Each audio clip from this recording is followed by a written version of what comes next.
and in your own life. Escapism isn't going to do it, no matter what religious version you choose. What about all your hopes and dreams? What about all your special places and memories, the things most dear to your heart? Is there no hope for any of that? What we ache for is redemption. What our heart cries out for is restoration. And I have some stunning, breathtaking news for you. Restoration is exactly what Jesus promised. Despite what you may have been told, he didn't focus our hopes on the great airlift to heaven.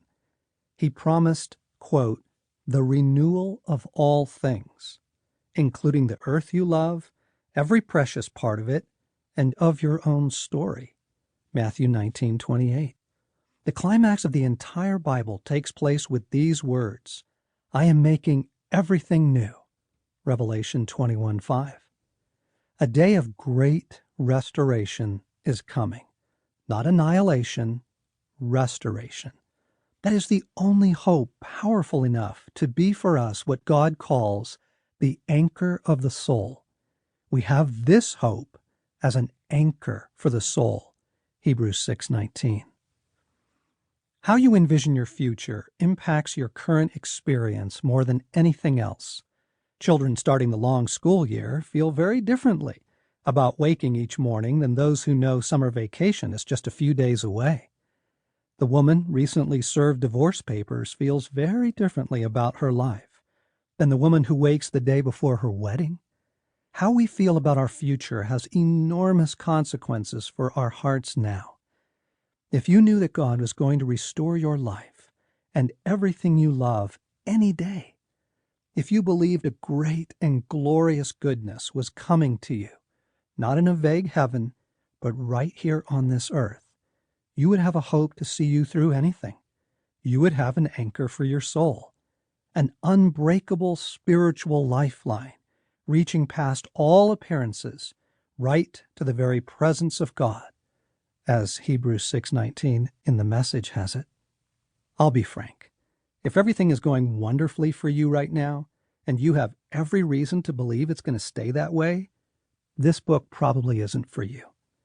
But if you're wondering why your soul feels so unsettled, and what there really is to look forward to, if you are longing for a wild, astonishing hope that could be an anchor for your life, listen on. You're going to be very glad you did. Picture a treasure chest.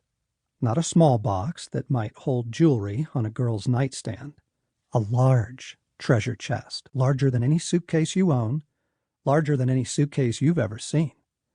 Picture a massive oak treasure chest, like pirates might have used, with large iron hinges and a huge clasp. The size and age and strength of this strongbox says it was made for the most valuable things. Inside this chest are all of the things you wish could somehow be restored to you. Everything you've lost, everything you know you will lose. What fills your treasure chest? Chapter 1. Is there a hope that really overcomes all this? It takes no courage to be an optimist, but it takes a great deal of courage to have hope. Rabbi Jonathan Sacks. The sunrise this morning was filled with such promise. I was standing at the window in the early hours, praying, watching the dawn slowly bathe the hills in a golden light. The forest was utterly still, almost timeless. Each leaf was washed with a warm yellow glow like candlelight. It covered the entire mountainside. Something about the bright, gentle beauty illuminating an entire forest made me feel that everything's going to be okay. It's autumn now, and normally I'm not particularly happy about that. I don't usually like the coming of fall because I know the long winter will soon descend with more darkness than light.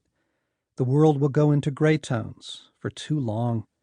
But this year, I'm relieved to see the leaves turning pumpkin colors, the grasses fading into brown, Earth shedding her beauty as she goes into hibernation, because I just want this year to be over.